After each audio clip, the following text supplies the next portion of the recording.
Hi, welcome to the Carpenter Shop. It is early in a brand new season, and we are talking about all sorts of stuff in here that hopefully helps you grow in your journey of faith. Let me read you a verse written by Paul to his good friend Timothy in 2 Timothy 4:10.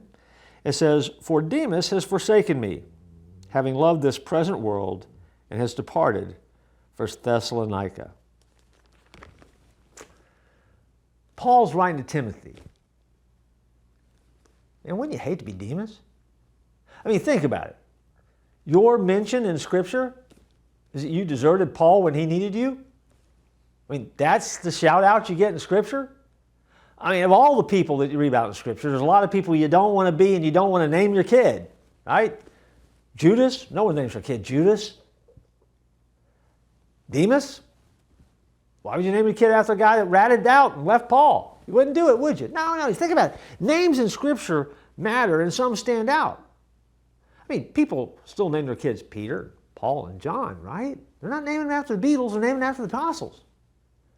But nobody names their kid Nero or Judas or Caiaphas. You know why? They name their dogs that. Because in Scripture, those guys are dogs. And then you got Demas. And we don't know a lot about him except he left. He blew out. See, the reason that he mentions it, by the way, is because obviously he knew Demas well and was disappointed that Demas left. You know what? In our lives, we understand that. Because when we have an intimacy and a closeness to people, those are the people that can disappoint us. If I don't know you and you don't know me, it's really hard for me to disappoint you. If I don't know you and I have zero expectations of you because I don't know you very well, you're probably not going to disappoint me. But the people that we're closest to, the people we have a relationship with, those are the people that have the ability to disappoint us. So what do we do with that? How do you handle that? Well, I think there's a couple of things you need to remember. And if we could remember them, it would help us all. I think when someone disappoints you, I think we have to remember to immediately do what God does for us and forgive them. I think the second thing you have to do is try to figure out, well, why exactly did they disappoint me? Is that on them? Or is it on you? Because ultimately, if they disappointed you, they did not do something you expected them to do, or they did not meet your expectations. Well, were they your expectations, or were they shared expectations? Because see, realistically, if someone disappoints you, but they didn't know you were wanting them to do something or weren't expecting them to do something, and they didn't do it, how can they really disappoint you? That's something that you convey on them. And so you got to be honest and own your disappointment.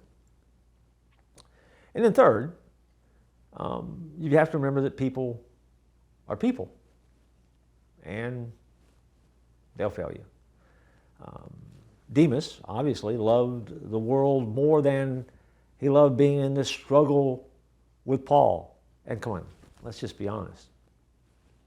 Who wants to hang with a guy that's in prison and probably on everybody's most wanted list and is probably going to die? I mean, that's not really a vacation, is it? And so at some point, thinking about, well, I could be a lot of other places but this place, and this is getting tough, and the heat's on. I mean, who among us hasn't taken a shortcut from time to time, right? Sure. But I also think that one of the things that we have to recognize is there is such value in being that kind of person that doesn't quit, that doesn't rat out, that doesn't give up, that doesn't run.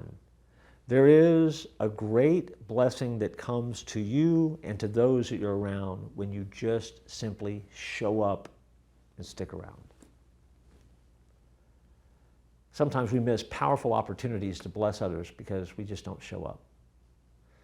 See, we excuse ourselves by saying, well, I don't have responsibility. I don't really need to do anything. I don't really have any purpose. And then you decide not to show up. However, you never realize the blessing that you might be to the person that might be leading something, or might be needing to know that you're there, or just your presence itself is a present, a blessing, if you will. See, there's great value in just showing up, and sometimes that's just the easiest thing to do. It's the low bar of accomplishing something. And so let me challenge you the same way I have to challenge myself. How many times in life can you make the life of someone else better just by showing up? Your presence validates what they're doing, encourages them, strengthens them, lets them know that they matter to you and that what they're doing really does have value. Show up.